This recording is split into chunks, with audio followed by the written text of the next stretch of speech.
everyone, and welcome to another video. This video is to explain what my new fragrance rating system is. So if you've somehow landed on this video, it means that you want to know how I do my ratings and how I rate fragrances. Alright? So without any further ado, let's just get right into it. Now, the new system is out of 5 stars. 5 stars that you see here. So a fragrance could get 0 stars, it can get 5 stars. If a fragrance gets 5 stars, it means that it is an absolute gem of a fragrance. It is awesome in my book. I love it. If a fragrance gets 0 stars, it means that I don't think it's a very good fragrance at all, right? Now, to get a star, there are 5 categories actually, right? Now, there's this categories of scent, there's this category of performance, there's a category of uniqueness, there is compliments, and finally, rounding out, we've got value. So it's actually switched around in my head which way I count it. So we've got scent, performance, uniqueness, value, and compliments. Those are the 5, right?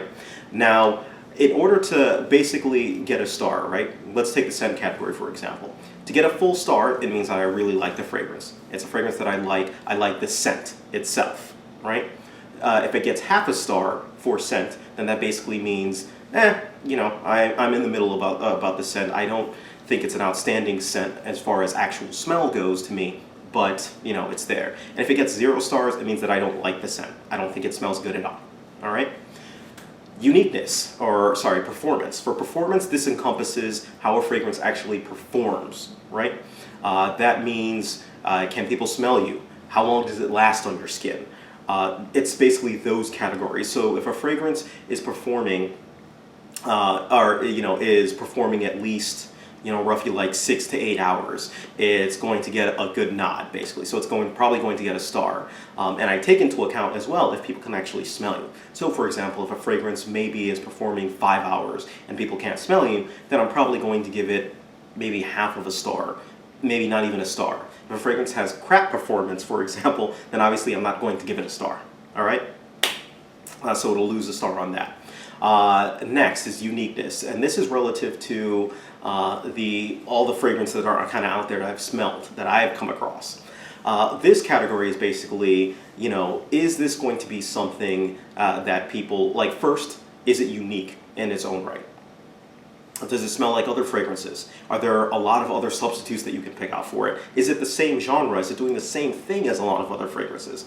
This rating or category is pretty subjective, obviously. But with my knowledge of fragrances, I feel that I can use this category pretty well. So if it's there, if it's been there, done that, for example, to give you a great example actually is Bleu de Chanel. That fragrance I've commented on as generic, and not in a bad way. That fragrance probably would have gotten half of a star for its uniqueness. Maybe not even a star. I can't really go back to it, but that's that category. All right? Now, value. This is where it comes in, where I compare, how much it costs. How much can you get this fragrance for? Is it worth the price? Are there other alternatives that you can go ahead and purchase that may have a better price tag that bring this, that bring this comparison down? In its own world, niche versus designer. How does it compare in those fragrances? That's where I'm gonna pretty much use this star and use this category to tell you the value of the fragrance. And finally, we've got compliments. This should be self-explanatory. This is how many, does this garner compliments from people, from the opposite sex? Do people like this fragrance? Is this not a compliment getter? Is it more of an artistic fragrance?